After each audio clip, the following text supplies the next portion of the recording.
In the shadowy corners of love and loss, some stories don't end. They fester. This is the story of the cursed Valentine's doll. Forget romance. This story kicks off with a total tragedy back on Valentine's Day 2020. A woman named Chen, her heart shattered by a brutal breakup, met a tragic end. But her story didn't conclude there.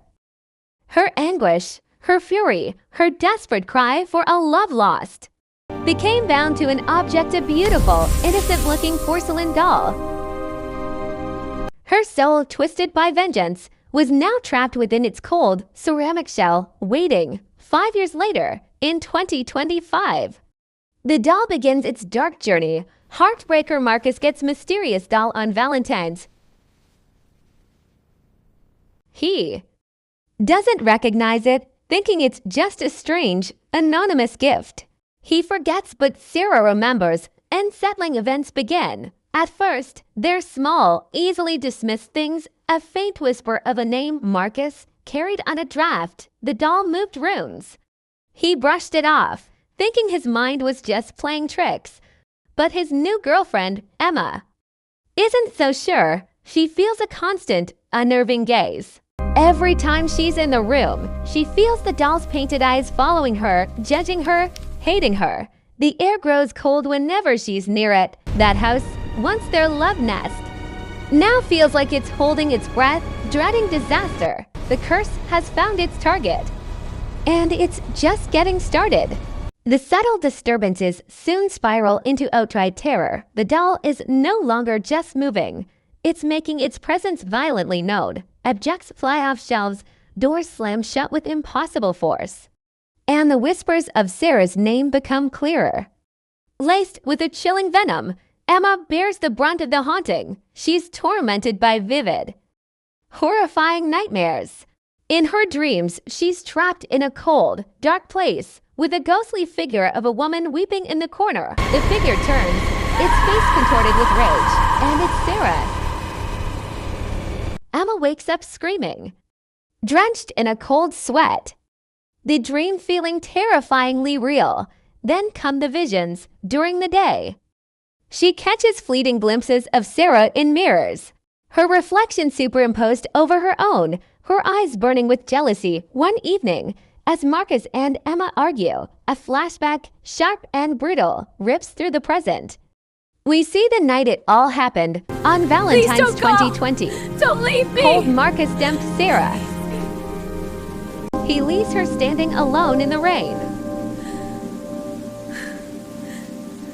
Clutching a Valentine's gift she never got to give him, her world crumbling around her.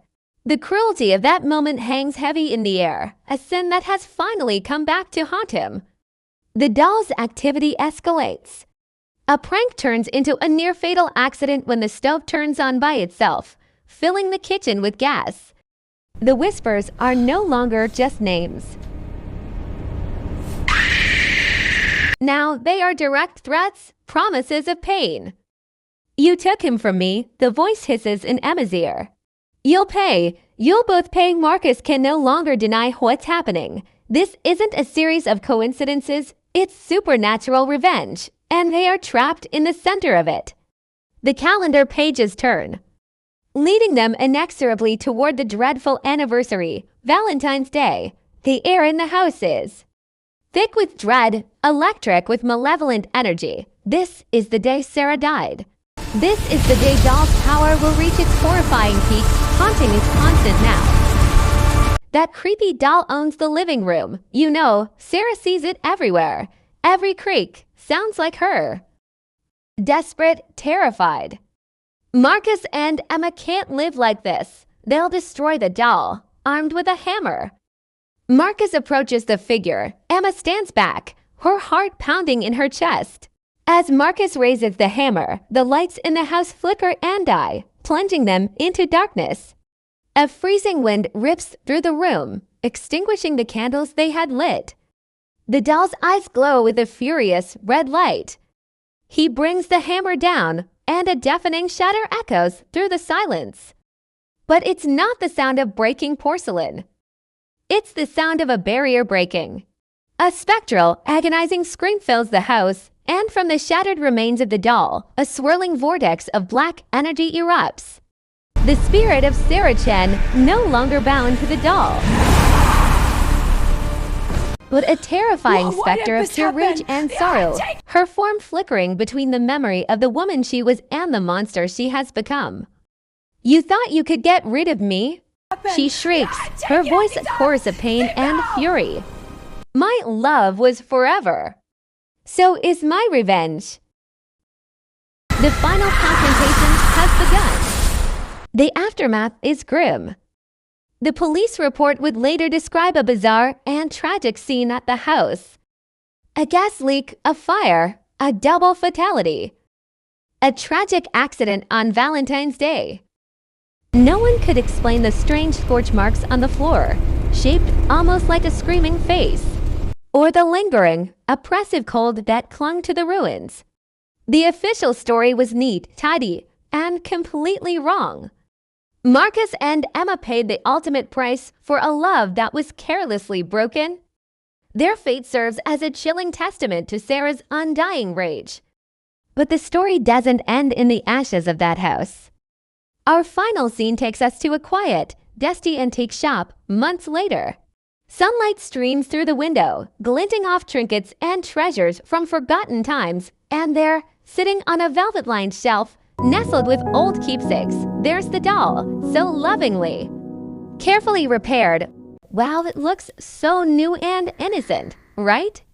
Like it has zero history. But we know better. A young couple walks into the shop, laughing, their hands intertwined. The young man's eyes land on the doll. "Hey, look at this," he says to his girlfriend. "It's kind of beautiful."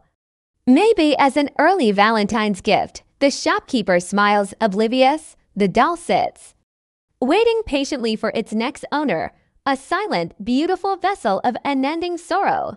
A dark reminder that on Valentine's Day, a broken heart can be the most dangerous thing of all. Thanks for watching. Welcome to the Echo. Subscribe and don't let the noise stop.